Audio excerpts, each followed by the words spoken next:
This is Reporter Room with Jessica Della Davies. Today, we're talking with renowned journalist and author Howard Blum, and we're going to be talking about the days leading up to the November 13th of 2022 crimes. What do you think Michael and Bryan Kohberger talked about on this infamous road trip from Pullman to Albrightsville and that bizarre, that's been characterized as anywhere from 6 to 8 hour detour that they made? Yeah.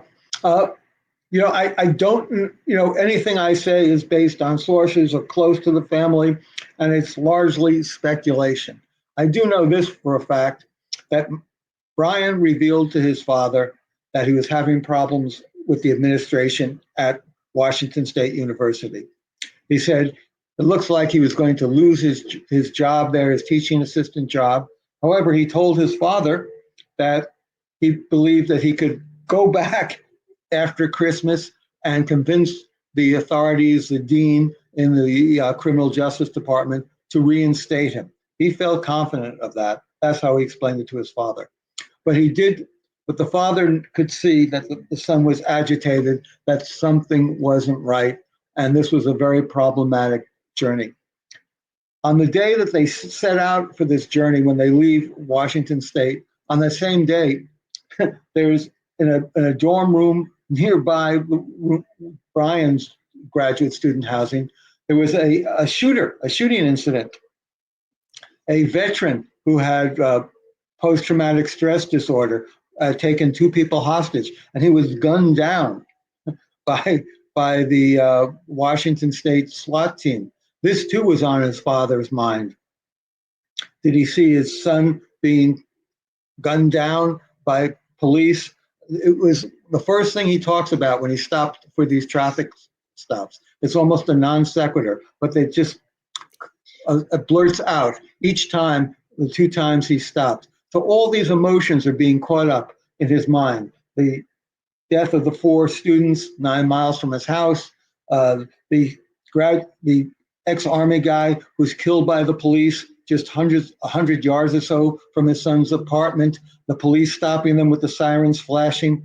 All this is a stew that's churning around in his mind, and I believe in his gut, as they're making this trip across America.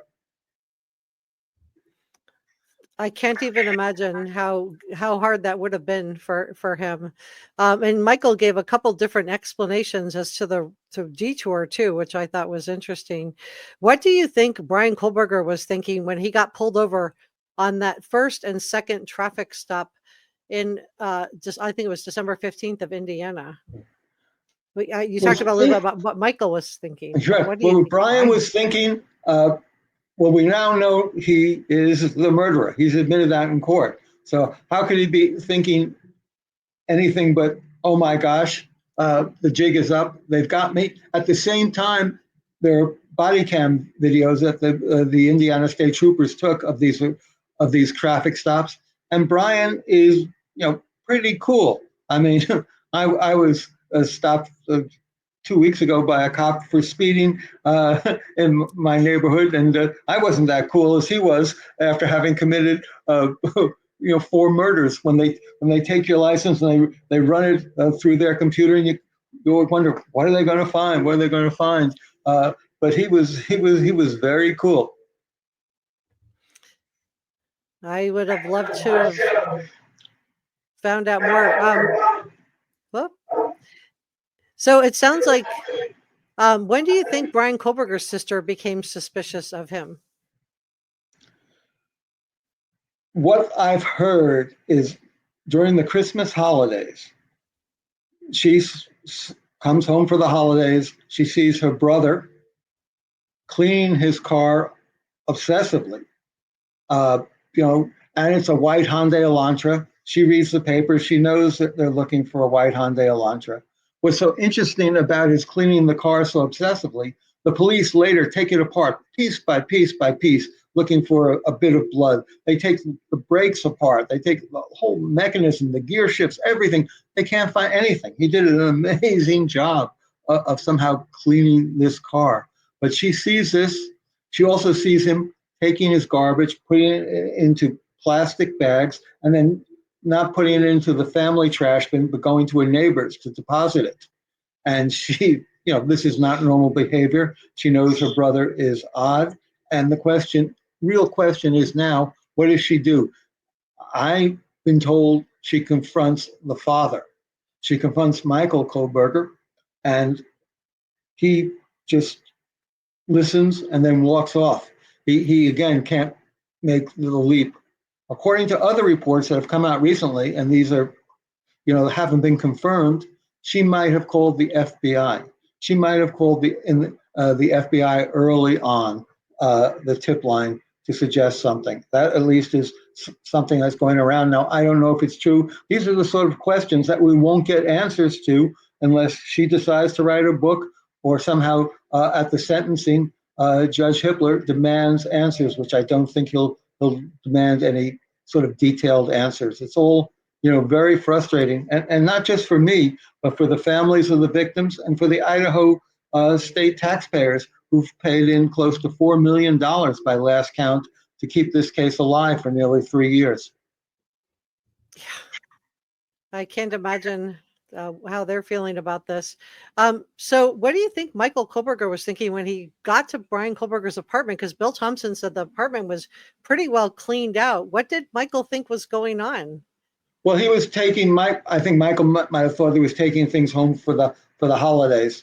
I mean, he still left his computer there, but there certainly wasn't a trace of blood. They couldn't find anything.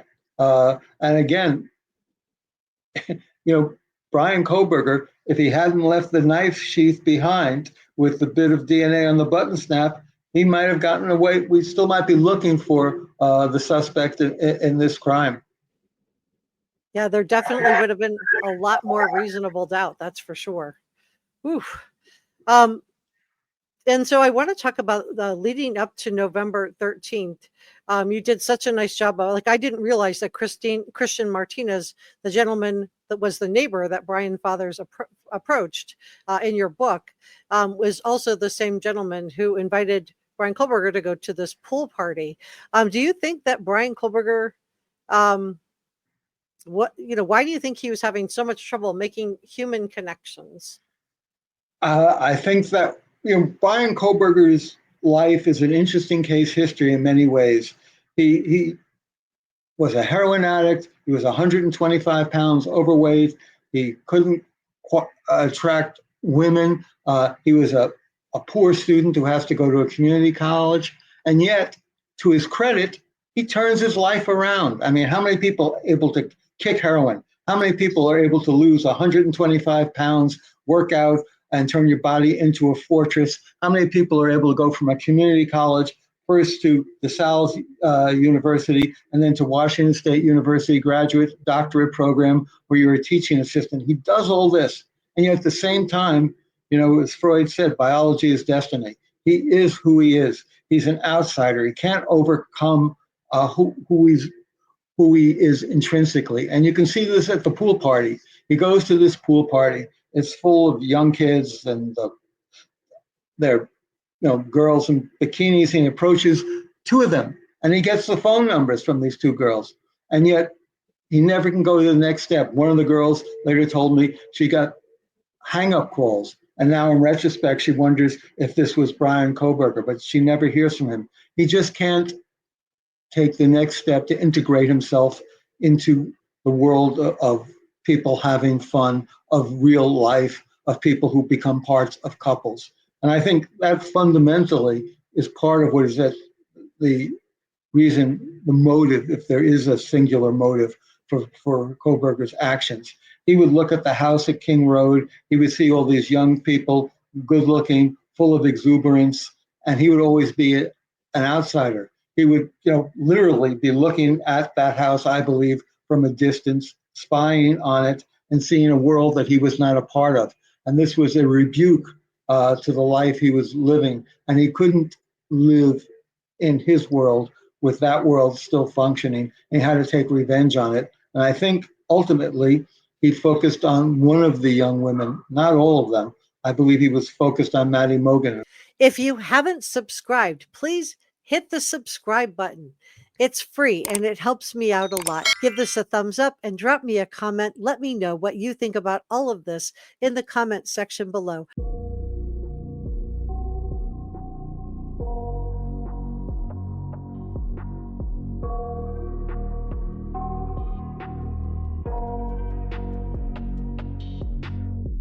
I got nightmares in my head, I fear that the thoughts build up until I can't hear, that my mind fills up into a creature, and it haunts me somewhere much deeper.